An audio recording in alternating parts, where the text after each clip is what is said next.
Hello friends, मैं हूं कमल और आपका मेरे चैनल इन्वेस्ट वाइज में बहुत बहुत स्वागत है। I hope you are all doing well. आज का हमारा टॉपिक बहुत ही इंपॉर्टेंट है और वो इसलिए क्योंकि बहुत सारे लोग ट्रेडिंग करते हैं और बहुत सारे लोग ऑप्शंस का भी इस्तेमाल करते हैं, लेकिन ज्यादातर लोग या तो कॉल बेचते हैं या पुट बेचते हैं या सर उसको हेजिंग के लिए यूज करते हैं ऑप्शंस को। लेकिन बहुत सारे ट्रेडर्स को या बहुत सारे लोग जो ट्रेडिंग करना चाहते हैं ऑप्शंस में, उनको बड़े सारे और तरीकों का मालूम ही नहीं है जिस जो ऑप्शंस में यूज किए जा सकते हैं। तो आज मैं आपके लिए सारी वो स्ट्रैटेजीज लेके आया हूं जो आप ऑप्शंस में कर सकते हैं और जिनसे आपका रिस्क भी कंटेन होगा और आपके प्रॉफिट्स भी ज्यादा बढ़ेंगे।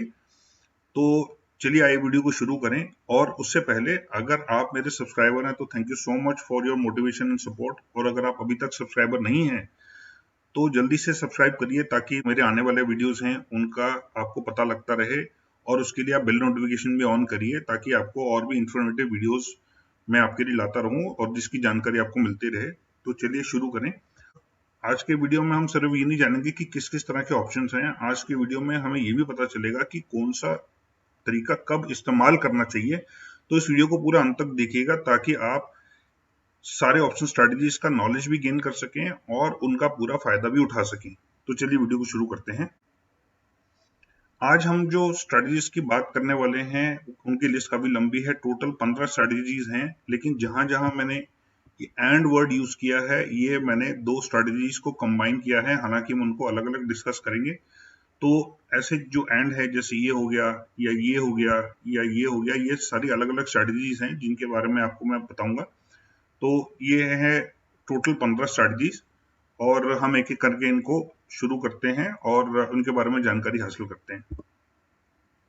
सबसे पहले लॉन्ग कॉल ऑप्शन स्ट्रेटजी वो तभी यूज होगी जब आप एक स्टॉक के लिए बुलिश होंगे और वो स्टॉक एफएनओ सेगमेंट में, ये सारे स्टॉक्स हम उनकी बात कर रहे हैं जो एफएनओ सेगमेंट में मौजूद हैं जिनका आप ऑप्शंस खरीद सकते हैं। तो ये तभी यूज होगा जब आप एक स्टॉक के बारे में बुलिश हैं, जब आपको लगता है कि ये स्टॉक ऊपर जा सकता है। तो बिना स्टॉक को ओन किए अगर आप उसकी सिर्फ कॉल खरीद लेंगे तो आपको वो वही बेनिफिट देगी जो स्टॉक के अपवर्ड मूवमेंट देगी। और इसमें रिस्क आपका सिर्फ इतना है कि जो आप प्रीमियम पे करेंगे सिर्फ उतना ही आपका मैक्सिमम लॉस हो सकता है, उससे ज्यादा हो नहीं सकता। और रिवॉर्ड जो है वो अनलिमिटेड है क्योंकि जितना स्टॉक ऊपर जाएगा उतना आपका प्रॉफिट बढ़ता जाएगा। ब्रेक इवन कब होगा? जब स्टॉक रीच करेगा स्ट्राइक प्राइस और प्लस प्रीमियम, यानी कि अगर स्ट्राइक प्राइस 100 रुपए का है और आपने प्रीमियम 10 रुपए दिया तो जैसे ही स्टॉक 110 रुपए पर पहुंच जाएगा आप ब्रेक इवन पे आ जाएंगे। उसके ऊपर जितना स्टॉक जाएगा वो सारा आपका प्रॉफिट होगा। नेक्स्ट है long put option trading strategy. ये कब इस्तेमाल करनी है? जब स्टॉक नीचे जाएगा, जब आपको लगता है कि अब ये स्टॉक नीचे जाना चाहिए तो आप उसकी पुट खरीद लेंगे। रिस्क सिर्फ उतना ही होगा जितना आप प्रीमियम पे करेंगे पुट का। अच्छा, आपको जानकारी के लिए बता दूं कि मैंने फ्यूचर्स एंड ऑप्शंस पे कॉम्प्रिहेंसिव वीडियो पोस्ट किया था। तो जिनको बेसिक टर्म्स नहीं मालूम या जिनको फ्यूचर्स एंड ऑप्शंस का उतना ज्यादा पता नहीं है या कौन सी चीज कब इस्तेमाल करनी है और फ्यूचर्स एंड ऑप्शंस के एडवांटेजेस और डिसएडवांटेजेस क्या हैं, तो वो मेरे पिछले वीडियो को देख सकते हैं। उसमें आपको पूरी जानकारी मिल जाएगी। और ये आप समझ लीजिए कि ऑप्शंस का ये सेकंड पार्ट है जिसमें मैं ऑप्शन स्ट्रेटजीज बता रहा हूँ। उससे पहले मैं ऑप्शंस के बारे में बेसिक नॉलेज अपने पिछले वीडियो में दे चुका हूँ। तो रिस्क जो है वो सिर्फ उतना ही होगा जितना आपने प्रीमियम पे किया। रिवॉर्ड अनलिमिटेड होगा, यानी कि जितना स्टॉक नीचे जाता जाएगा उतना आपका फायदा बढ़ता जाएगा। ब्रेक इवन होगा स्ट्राइक प्राइस माइनस प्रीमियम का, यानी कि अगर 100 रुपए की स्ट्राइक प्राइस है और आपने 10 रुपए प्रीमियम दिया है उस पुट को खरीदने के लिए, तो जैसे ही स्टॉक 90 तक जाएगा आप ब्रेक इवन पे आ जाएंगे और जैसे 90 से नीचे जितना जाता जाएगा वो आपका सारा प्रॉफिट होता जाएगा।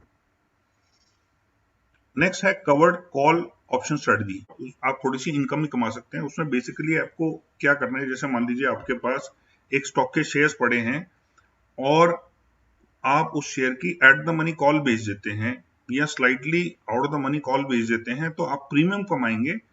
और ये तब इस्तेमाल होगा जब आपको लगता है कि स्टॉक अब एक ऐसे लेवल पे पहुंच चुका है जहां में मैं काफी खुश हूं और शायद इससे ऊपर अब जाने की उम्मीद नहीं है।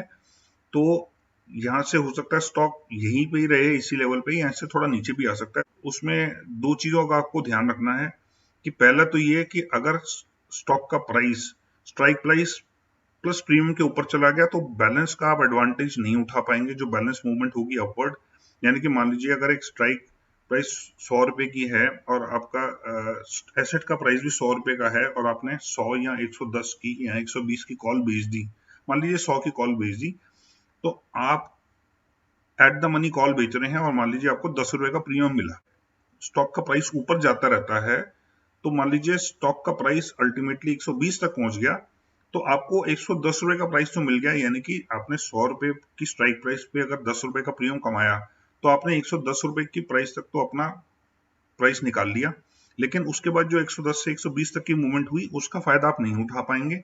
लेकिन यहाँ पे ही प्राइस रहा अगर 100 रुपए पे या 110 तक भी प्राइस रहा तो आपको कोई नुकसान नहीं होगा। तो ये तब के लिए आइडियल है जब आपका प्राइस स्टॉक जो है वो हाईएस्ट प्राइस पे पहुंच चुका हो। दूसरी बात इसमें ध्यान रखने वाली ये है कि लॉट साइजेस होते हैं ऑप्शंस में, जैसे कि आपको मालूम ही होगा। तो आपका जो फिजिकल स्टॉक है उसमें आपकी जो क्वांटिटी है स्टॉक की वो कम से कम उतनी होनी चाहिए जितना लॉट साइज है ऑप्शंस का। अगर ऑप्शंस का लॉट साइज आपके फिजिकल मतलब आपके स्टॉक की क्वांटिटी से ज्यादा होगा तो आपको नुकसान हो सकता है। अगर आपका स्टॉक की क्वांटिटी ऑप्शन की उससे ज्यादा हुई तो कोई दिक्कत नहीं है। अगर स्टॉक ऊपर जाएगा तो आप नेट में पैसा कमाएंगे, थोड़ा सा आपका पार्ट प्रॉफिट कैप हो जाएगा, लेकिन बाकी का जो एक्स्ट्रा शेयर्स हैं वो तो आपका प्रॉफिट कमाएंगे कमाएंगे। बस सर इतना ध्यान रखना है कि इसमें क्वांटिटी आपके पास शेयर्स की इक्वल या ग्रेटर होनी चाहिए, उससे लॉट साइज से कम नहीं होनी चाहिए। नेक्स्ट है मेरिट पुट ऑप्शन स्ट्रेटजी।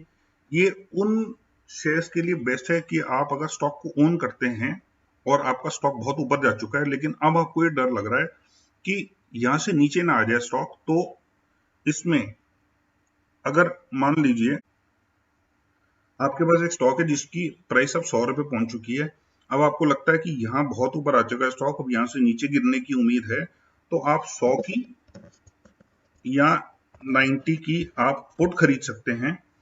तो अब आपको क्या होगा कि आपको थोड़ा प्रीमियम तो देना पड़ेगा, लेकिन आप ये एश्योर्ड हो जाएंगे कि अगर स्टॉक यहां से ऊपर जाता है 110 तक, 120 तक, 130 तक, तो आपको नुकसान कोई नहीं होगा। आपका जो बेनिफिट है स्टॉक के अपवर्ड मूवमेंट का सारा बेनिफिट आपको मिलेगा, कैप नहीं होगा और डाउन साइड जो है वो प्रोटेक्टेड रहेगा। यानी कि स्टॉक अगर आपने 100 रुपए की स्ट्राइक प्राइस वाली पुट खरीदी तो आपका स्टॉक जैसे 100 रुपए से नीचे आएगा वो लॉस जो है आपका का सारा पुट जो है वो कवर करके रखेगी जो आपने पुट खरीदी। और 100 रुपए से नीचे जितना जाता जाएगा वो आपको चिंता करने की जरूरत नहीं है। या अगर आपने 90 की पुट खरीदी, आपने प्रीमियम कम दिया 100 रुपए की पुट के मुकाबले, क्योंकि जैसे जैसे आप out of the money put खरीदते जाएंगे तो प्रीमियम आपका कम होता जाता है, तो आपने प्रीमियम थोड़ा सा कम दिया, लेकिन 100 रुपए से 90 रुपए तक के डाउनफॉल का प्राइस में आपको नुकसान होगा, लेकिन 90 रुपए से नीचे आप टोटली कवर्ड रहेंगे। तो ये बेनिफिट होता है मेरिट पुट ऑप्शन स्ट्रेटजी का। नेक्स्ट है short call option trading strategy. ये तब यूज की जाती है जब एक स्टॉक नीचे गिरने की उम्मीद होती है, तो इसमें आप तभी शॉर्ट करें, क्योंकि ऑप्शंस में लॉस, अगर जो ऑप्शन सेलर होते हैं उनको अनलिमिटेड लॉस हो सकता है। तो ये सिर्फ और सिर्फ तभी यूज करनी चाहिए जब आप 100% श्योर हों। तो इसमें क्या किया जाता है कि जब लगता है कि स्टॉक नीचे गिर सकता है तो उस स्ट्राइक प्राइस की कॉल बेच दी जाती है। लेकिन सेफ्टी रीजंस के लिए लोग क्या करते हैं, जो जितने भी लोग कॉल्स बेचते हैं वो उसी स्ट्राइक प्राइस की बेचते हैं जहां पे हाईएस्ट ओपन इंटरेस्ट होता है, या उससे भी 1 या 2 स्ट्राइक प्राइस ऊपर की, ताकि अगर हाईएस्ट ओपन इंटरेस्ट भी स्टॉक तोड़ के चला जाए तो लॉस थोड़ा कम हो। इसमें रिस्क है अनलिमिटेड, इसमें अगर स्टॉक ऊपर जाता गया तो आपका नुकसान बढ़ता चला जाएगा, लेकिन इसमें भी आप रिस्क मैनेजमेंट कर सकते हैं 2 तरीके से। सबसे पहले तो आप जिस स्ट्राइक प्राइस की कॉल बेचें उससे थोड़ा सा ऊपर की स्ट्राइक प्राइस की कॉल खरीद भी लें, ताकि अगर स्टॉक का प्राइस ऊपर जाता जाए तो आपको अनलिमिटेड लॉस ना हो। लेकिन इसमें थोड़ा सा प्रीमियम जो आप कमाएंगे उसमें से थोड़ा सा वापस भी देना पड़ेगा, क्योंकि आप ऊपर की स्ट्राइक प्राइस की कॉल खरीद रहे हैं। या दूसरा तरीका ये है कि आप जैसे आपको लगे कि स्टॉक ऊपर जाता जा रहा है तो आप इमीडिएटली अपनी पोजीशन को क्लोज कर दें। थोड़ा सा उसमें नुकसान होगा नेचुरली, क्योंकि जितने में आपने कॉल बेची उससे शायद आपको थोड़ी महंगी खरीदनी पड़ सकती है वापस। तो इसमें थोड़ा सा आपको नुकसान हो सकता है अगर स्टॉक ऊपर जाता गया। रिवॉर्ड आपको इतना होगा कि जो प्रीमियम, जिस प्रीमियम पे आपने बेचा वो पूरा का पूरा प्रीमियम आपको हो सकता है, या अगर स्टॉक थोड़ा सा स्ट्राइक प्राइस से ऊपर एंड होता है तो उसमें से कुछ प्रीमियम आपको वापस देना पड़ सकता है। इसका ब्रेक इवन कहाँ होगा? जिस स्ट्राइक प्राइस की आपने कॉल बेची प्लस जितना प्रीमियम आपको रिसीव हुआ, अगर स्टॉक उससे ज्यादा जाता है तो आपको आउट ऑफ पॉकेट पे करना पड़ेगा, लेकिन अगर स्टॉक उससे कम एंड होता है तो जो बैलेंस अमाउंट बचेगा वो आपका प्रॉफिट होगा। Short put options trading strategy पिछले वाले की एकदम ऑपोजिट है। इसमें जब स्टॉक ऊपर उठने की संभावना होती है तो नीचे की पुट बेच दी जाती है, एट द मनी या आउट द मनी पुट बेच दी जाती है। लेकिन इसमें भी सेफ्टी रीजन के लिए ज्यादातर ट्रेडर्स जो सेल करते हैं वो हाईएस्ट ओपन इंटरेस्ट जहां होता है पुट्स का, जिस स्ट्राइक प्राइस पे हाईएस्ट ओपन इंटरेस्ट होता है वहां की पुट बेचते हैं, या उससे भी एक दो स्ट्राइक प्राइस नीचे की बेचते हैं। इसमें भी रिस्क अनलिमिटेड है। अगर स्टॉक नीचे गिरता चला गया स्ट्राइक प्राइस के नीचे तो आपका लॉस बढ़ता चला जाएगा, लेकिन इसमें भी रिस्क मैनेजमेंट की वही दो स्ट्रेटजीज हैं कि जिस स्ट्राइक प्राइस की आप पुट बेच रहे हैं उससे एक दो स्ट्राइक प्राइस नीचे की पुट खरीद लें, और या जैसे ही स्ट्राइक प्राइस के नीचे गया और अगर आपको लगता है कि अब इसमें और ज्यादा गिरावट आ सकती है, ये रुक के वापस ऊपर जाने वाला नहीं है, तो आप इमीडिएटली अपने पोजीशन क्लोज कर दें। इसमें थोड़ा सा नुकसान होगा लेकिन आपके बचाव हो जाएगा पोजीशन क्लोज करने के बाद। रिवॉर्ड इसमें भी वही है कि जितना प्रीमियम आपको मिलेगा पुट बेचते समय वो आपकी अर्निंग होगी, और अगर आप नीचे की पुट खरीदते हैं तो थोड़ा सा जो प्रीमियम आप पे करेंगे हेजिंग के लिए उतने से आपका प्रॉफिट कम हो जाएगा। ब्रेक इवन होगा strike price minus premium received. तो अगर आपने 100 रुपए की पुट बेची और 10 रुपए का प्रीमियम आपको मिला तो इसमें ब्रेक इवन होगा 90 का, यानी कि स्टॉक अगर 90 से नीचे गया तो आपका लॉस होना शुरू हो जाएगा। और अगर स्टॉक 90 से ऊपर एंड होता है 100 और 90 के बीच में, तो जो बैलेंस अमाउंट बचा डिफरेंस वो आपका प्रॉफिट इतना बच जाएगा। Long straddle option trading strategy, इसमें पुट और कॉल दोनों बाय की जाएंगी सेम स्ट्राइक प्राइस और एक्सपायरी डेट के लिए। इसमें क्या होगा कि जैसे मान लीजिए एक स्टॉक एक प्राइस रेंज में फंसा हुआ है, सपोज 90 और 100 के बीच में, और ये नहीं पता कि जब ब्रेकआउट होगा तो किस डायरेक्शन में भागेगा, क्योंकि इतना पता है कि जब भी ब्रेकआउट होगा एक बड़ी स्ट्रॉन्ग मूवमेंट होगी, लेकिन किस डायरेक्शन में होगी, ऊपर भी जा सकता है स्टॉक और नीचे भी आ सकता है। तो इस केस में जो ट्रेडर्स हैं वो खेलते हैं दोनों साइड, लॉन्ग भी और शॉर्ट भी, तो उसके लिए कॉल और पुट दोनों खरीद ली जाती हैं। और दूसरा ये तक कब यूज हो सकता है जब एक्सट्रीम वॉलेटिलिटी एक्सपेक्टेड हो after certain event. For example अगर एक स्टॉक के रिजल्ट्स अनाउंस होने हैं, बहुत तेजी से ऊपर जा सकता है, बहुत तेजी से नीचे गिर सकता है, अगर ऐसी एक्सपेक्टेशन है तो भी इस स्ट्रेटजी को अप्लाई किया जा सकता है। या जैसे बजट अनाउंस होनी है तो इंडेक्स उसके बाद सडनली बहुत शार्प मूवमेंट्स करता है, बहुत स्ट्रॉन्ग मूवमेंट्स करता है, तो ऐसे में भी ये स्ट्रेटजी अपनाई जा सकती है, क्योंकि उसके बाद जो मूवमेंट्स होती हैं बहुत ही शार्प होती हैं। तो ऐसे दिनों में जहां पे कोई मेजर अनाउंसमेंट एक्सपेक्टेड है उन दिनों में ये स्ट्रेटजी अप्लाई की जा सकती है। रिस्क इसमें सिर्फ इतना ही है कि जो दोनों तरफ का आपने प्रीमियम पे किया कॉल और पुट का, उतना ही आपका रिस्क होगा।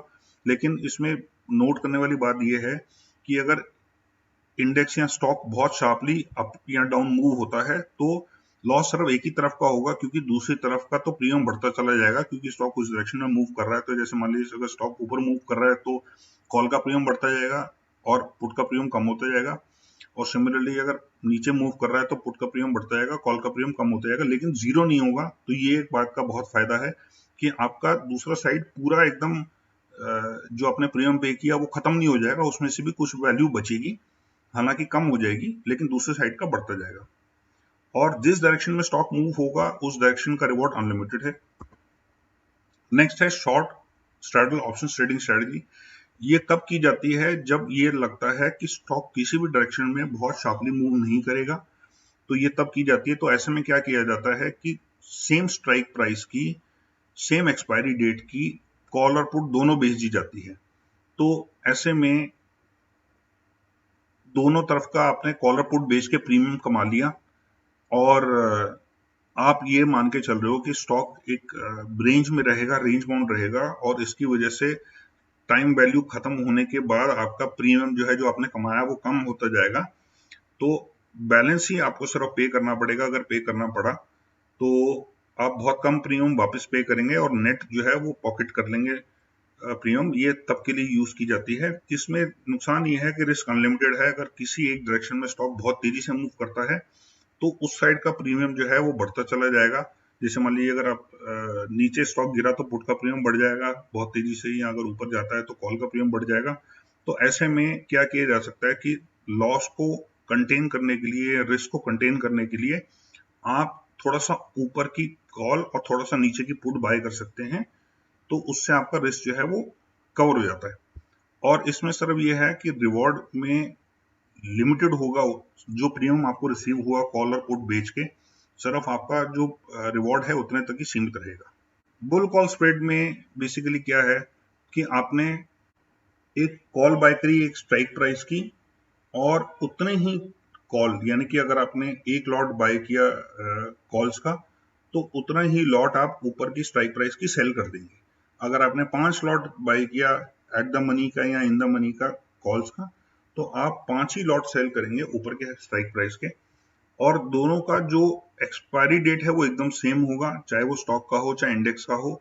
ये इसको बोला जाता है वर्टिकल स्प्रेड, और ये तब यूज होती है जब आपको लगता है कि एक मॉडरेट राइज आ सकता है एसेट के प्राइस में, यानी कि आप बुलिश हैं लेकिन बहुत ज्यादा आप राइज एक्सपेक्ट नहीं कर रहे हैं। तो आप क्या करेंगे कि कॉल का प्रीमियम आपने पे किया, लेकिन क्योंकि आपने ऊपर की कॉल बेची भी इक्वल अमाउंट में, तो आपका जो प्रीमियम पे हुआ नेट प्रीमियम वो काफी कम हो गया। अब नेक्स्ट आ गया बियर पुट स्प्रेड। ये भी एक वर्टिकल स्प्रेड की तरह ही है। इसमें क्या होगा कि पुट ऑप्शन परचेज की जाएगी और नीचे की पुट ऑप्शन जो है वो बेच दी जाएगी। जैसे बुल कॉल स्प्रेड में हुआ था उसी तरह से बियर पुट स्प्रेड में एकदम उसका उल्टा होगा। इसमें फायदा ये है कि जो आपका प्रीमियम है, जो आप बाइंग करने के लिए प्रीमियम दे रहे हैं, वो कम हो जाता है क्योंकि आप नीचे की पुट बेच भी रहे हैं। तो जैसे मान लीजिए आपने 100 रुपए की पुट खरीदी और आपने 10 रुपए प्रीमियम दिया, तो जब आप 80 की पुट बेचेंगे और मान लीजिए आपको 5 रुपए प्रीमियम मिला, तो आपका नेट प्रीमियम आउट गो होगा 10 - 5, यानी कि सिर्फ 5 रुपए आपकी जेब से गए। उसमें फायदा ये है कि आपका नेट प्रीमियम कम हो गया, लेकिन नुकसान ये होगा कि 80 रुपए से अगर स्टॉक नीचे ज्यादा गिरता है तो आपकी गेन्स जो है वो कैप हो जाएंगे। अगर आपने पूरे 10 रुपए लगाए होते तो जितना स्टॉक नीचे जाता जाता, यानी कि अगर स्टॉक 60 रुपए पे जाता तो आपका बेनिफिट हो जाता 40 रुपए का, अगर स्टॉक 50 रुपए पे जाएगा तो आपका बेनिफिट हो जाएगा 50 रुपए का, एंड सो ऑन। लेकिन अनलिमिटेड बेनिफिट नहीं होंगे इसमें, क्योंकि आपने 80 रुपए की पुट बेची भी हुई है, तो इसलिए आपका जो गेन है वो 20 रुपए तक ही कैप हो जाएगा। तो ये सर्व इसका नुकसान है, लेकिन आपका नेट आउट गो प्रीमियम का भी कम हो जाता है। नेक्स्ट है प्रोटेक्टिव कॉलर। वो बेसिकली होता है कि आप एक out of the money put खरीद रहे हैं और out of the money call बेच भी रहे हैं। ये कब होता है कि जैसे मान लीजिए आपके पास एक स्टॉक डिलीवरी में है और इक्वल क्वांटिटी में है जितना लॉट साइज है, तो आपको लग रहा है कि स्टॉक बहुत ऊपर जा चुका है, अब यहाँ से शायद नीचे आने की उम्मीद इसकी ज्यादा है। तो ये जैसे हमने एक हेजिंग स्ट्रेटजी बताई थी, इसमें फायदा ये है कि आप एक थोड़ा सा ऊपर की कॉल बेचेंगे, यानी कि अगर स्टॉक 100 रुपए पे है तो आप 120 की या 110 की या 130 की कॉल बेच सकते हैं। उसमें आपको थोड़ा सा प्रीमियम मिलेगा। से मान लीजिए 5 रुपए आपको प्रीमियम मिला और आपने 80 रुपए की पुट खरीद ली, और मान लीजिए उसमें आपका प्रीमियम गया 5 रुपए का, तो ये जो 5 रुपए आपको देने पड़े यहाँ पे, ये आपने 120 की कॉल बेच के निकाल लिए। तो उसमें क्या होगा कि अगर आप मान लीजिए अगर आपको लग रहा है कि अब आपका स्टॉक नीचे गिर सकता है, तो नीचे 80 रुपए तक तो आपको नुकसान झेलना पड़ेगा, लेकिन 80 रुपए के बाद जितना भी नुकसान होगा वो सारा का सारा, ये जो पुट आपने खरीदी हुई 80 रुपए की, ये सारा का सारा बेनिफिट आपको दे देगी। तो ऐसे में प्रीमियम आपको अपनी जेब से नहीं देना पड़ा। ये जो प्रीमियम 5 रुपए का था ये कैंसिल आउट हो गया, जो आपको मिले वही आपने दिए, लेकिन 80 रुपए से नीचे आपको प्रोटेक्शन मिल गई। और अगर स्टॉक ऊपर जाता है तो ये आपका प्रीमियम बेस हो जाएगा, लेकिन 120 से अगर ऊपर जाता है तो आपको 120 से ऊपर का फायदा नहीं होगा स्टॉक के ऊपर जाने का। सिर्फ इसमें ड्रॉबैक यही है कि 120 100 से ऊपर अगर जाएगा स्टॉक तो 120 तक का या बेनिफिट हो जा सकते हैं, क्योंकि उससे ऊपर की तो आपने कॉल बेच दी है। और सिमिलरली अगर नीचे आएगा तो 90 रुपए या 80 रुपए तक तो आपको नुकसान झेलना पड़ेगा, उससे ऊपर का लॉस आपका कवर्ड है। तो ये एक प्रोटेक्टिव कॉलर स्ट्रेटजी होती है। लॉन्ग स्ट्रैंगल क्या है कि आप out of the money call खरीदेंगे और out of the money put खरीदेंगे। तो ये बेसिकली क्या होता है, इसमें अगर स्टॉक 100 रुपए पे है तो आपने मान लीजिए 130 की कॉल खरीद ली, 130 की और 70 की पुट खरीद ली। तो क्योंकि ये दोनों ऑर्डर द मनी है, 130 की कॉल भी और 70 की पुट भी, तो आपको प्रीमियम काफी कम देना पड़ेगा, क्योंकि ऑर्डर द मनी जो भी ऑप्शंस होते हैं उनका प्रीमियम, जितना ऑर्डर द मनी ज्यादा जाते रहते हैं उतना प्रीमियम कम होता जाता है। तो आपको प्रीमियम कम देना पड़ा, लेकिन आपने दोनों साइड का जो प्रॉफिट है वो ओपन रख दिया कि अगर स्टॉक किसी भी डायरेक्शन में जाता है तो मुझे प्रीमियम कम देना पड़े, लेकिन फायदा सारा का सारा मेरा हो जाए। तो मान लीजिए इस केस में अगर स्टॉक ऊपर जाके 150 तक चला जाता है और मान लीजिए आपने इसमें 5 रुपए का प्रीमियम दिया था, यहाँ पे भी 5 रुपए का प्रीमियम दिया एग्जाम्पल के तौर पे, तो आपको टोटल प्रीमियम आउट को हुआ 10 रुपए का। लेकिन अगर 150 तक जाता है स्टॉक तो आपको 20 रुपए का फायदा हो गया। तो नेट आपकी जेब से 10 रुपए का, लेकिन 20 रुपए आ गए तो नेट आपको 200 रुपए का फायदा हुआ। सिमिलरली स्टॉक अगर यहाँ पे 50 रुपए तक जाता है तो आपको 20 रुपए का फायदा हुआ और 10 रुपए आपके गए, तो नेट यहाँ पे भी 10 रुपए का फायदा हुआ। लेकिन अगर थोड़ा सा भी तेज मूवमेंट करता है, चाहे 150 तक ना भी जाए, लेकिन सडनली एकदम 110 120 तक भी चला जाएगा अगर वो स्टॉक, और बहुत तेजी से एकदम इमीडिएट बेसिस पे अगर चला गया तो भी प्रीमियम बहुत तेजी से राइज कर जाते हैं, तो उसमें भी आपको अच्छा खासा बेनिफिट हो सकता है। और क्योंकि दूसरी साइड का भी जो प्रीमियम है वो एकदम से जीरो नहीं होगा, तो आप को उल्टी साइड में जो आपने कॉल या पुट खरीदी थी उसका भी आपको कुछ वैल्यू तो वापस मिल ही जाएगी। तो ऐसे नहीं कि वो दूसरी साइड का प्रीमियम टोटल लॉस हो जाएगा, ऐसा नहीं होगा। तो ये तब खरीदी जाती है जब आप किसी एक डायरेक्शन में बहुत स्ट्रॉन्ग मूवमेंट एक्सपेक्ट कर रहे हैं लेकिन बहुत ज्यादा प्रीमियम नहीं देना चाहते। लॉन्ग कॉल बटरफ्लाई स्प्रेड, इसमें एक बुल स्प्रेड और एक बियर स्प्रेड दोनों स्ट्रेटजीज का कॉम्बिनेशन है और इसमें 3 स्ट्राइक प्राइस यूज होती हैं। तो इसमें बेसिकली करना क्या है कि आप एक इन द मनी कॉल खरीदेंगे। एग्जाम्पल के तौर पे अगर इस समय स्टॉक का प्राइस 100 रुपए है तो आपने एक 80 की कॉल खरीदी, यानी कि इन द मनी कॉल, और उसके बाद आप 2 एट द मनी कॉल बेचेंगे, यानी कि 2 कॉलें आप 100 रुपए की बेचेंगे। तो यहाँ पे आपको प्रीमियम मिलेगा, क्योंकि एट द मनी में आप ये ध्यान रखिएगा कि प्रीमियम सबसे ज्यादा होते हैं एट द मनी के। और जैसे जैसे आप ऑर्डर द मनी, उसके बाद आप क्या करेंगे, 120 रुपए की भी कॉल आप खरीदेंगे। तो इसमें आप 80 रुपए की एक कॉल खरीदेंगे, 100 रुपए की 2 कॉलें बेचेंगे और 120 की एक कॉल खरीदेंगे। तो उसमें आपको यहाँ प्रीमियम देना पड़ेगा कुछ, जिसमें से मेनली होगा इन दोनों का स्ट्राइक प्राइस का डिफरेंस 80 और 100 के। और उसके बाद आप 120 रुपए की कॉल इसलिए खरीदेंगे क्योंकि आप यहाँ पे 2 कॉलें बेच रहे हैं, तो उसके रिस्क को कवर करने के लिए आपने एक और ऑर्डर द मनी कॉल खरीदी। तो इसमें 80 रुपीज वाली कॉल क्योंकि इन द मनी है तो इसमें प्रीमियम कंटेंट कम होगा, 120 रुपए क्योंकि ऑर्डर द मनी है इसमें भी प्रीमियम कंटेंट कम होगा, लेकिन 100 रुपए क्योंकि एट द मनी है उसमें प्रीमियम होगा मैक्सिमम। तो इन एट द मनी प्रीमियम्स का फायदा उठाने के लिए ही ये ट्रेड्स की जाती हैं, और ये तब की जाती हैं जब आपको ऐसा लग रहा है कि स्टॉक में बहुत ज्यादा मूवमेंट नहीं होगी। अब आयरन कॉन्डोर भी एक कॉम्बिनेशन है, उसमें बुल पुट स्प्रेड और बियर कॉल स्प्रेड का एक कॉम्बिनेशन है। और इसमें क्या होता है कि एक ऑर्डर द मनी पुट बेची जाती है और एक ऑर्डर द मनी पुट खरीदी जाती है। उसमें बेसिकली क्या है कि आप ऑर्डर द मनी पुट जो बेचेंगे, मान लीजिए स्टॉक का प्राइस है 100 रुपए, आप 80 की पुट बेचेंगे और 60 की पुट खरीद लेंगे, या 90 की पुट बेचेंगे और 80 की पुट खरीद लेंगे। यहाँ पे आप कॉल में 110 की कॉल बेचेंगे और 120 की कॉल खरीद लेंगे। बेसिकली थोड़ा सा ऊपर की कॉल बेचनी है, थोड़ा सा नीचे की पुट बेचनी है, और उससे ऊपर की कॉल खरीदनी है और उससे नीचे की पुट खरीदनी है, ताकि आप प्रीमियम्स का फायदा उठा सकें। तो अगर ये भी तब करना होगा डील जब आपको लग रहा है कि वॉलेटिलिटी बहुत कम रहेगी, बहुत ज्यादा स्टॉक मूव नहीं करेगा, पर अगर कर भी गया तो आपको हल्का सा लॉस होगा, लेकिन आप प्रोटेक्टेड हैं। उस लॉस को कवर करने के भी तरीके हैं, जैसे मैंने आपको बोला ऑप्शंस में, अगर आपने अपना रिस्क कवर किया हुआ है हर तरीके से, तो जो लॉस होगा वो कवर करने के और तरीके हैं, वो हम कभी और वीडियो बात करेंगे, नहीं तो ये वीडियो बहुत लंबी हो जाएगी। तो बेसिकली इसमें सिर्फ ये है कि जहां जहां वॉलेटिलिटी कम एक्सपेक्टेड है वहां वहां आप प्रीमियम खा सकते हैं और अपने रिस्क को भी कंटेन कर सकते हैं।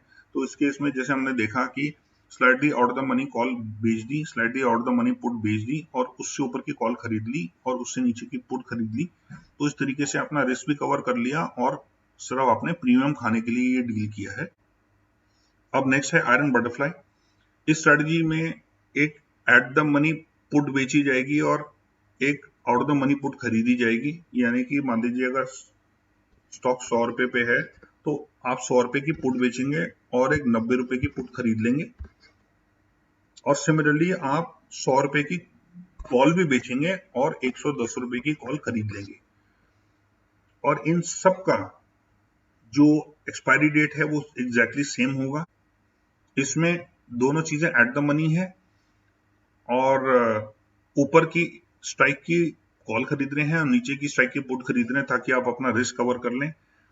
और इसमें कोई एक ऐसा स्टॉक आपको चुनना चाहिए जो डिफेंसिव हो, जो बहुत ज्यादा वॉलेटाइल ना हो। Thank you so much for watching this video and आप जरूर कमेंट्स में लिखिएगा कि कौन कौन सी स्ट्रेटेजीज इनमें से जो हमने डिस्कस करी है वो आप पहले यूज कर चुके हैं या जो स्ट्रेटेजीज आप पहले से ही जानते थे। और दूसरा, आप कमेंट्स में ये भी लिखिएगा कि मेरा अगला वीडियो कौन से टॉपिक पे हो। तो अगर आप कोई स्पेसिफिक टॉपिक पे चाहते हैं कि मैं वो वीडियो बनाऊं तो मैं जरूर बनाऊंगा। तो ये सब आप चीजें कमेंट्स में लिखिएगा। Thank you so much once again. और अगर आपने अभी तक चैनल को सब्सक्राइब नहीं किया है तो please subscribe to this channel and take care and God bless and thank you so much.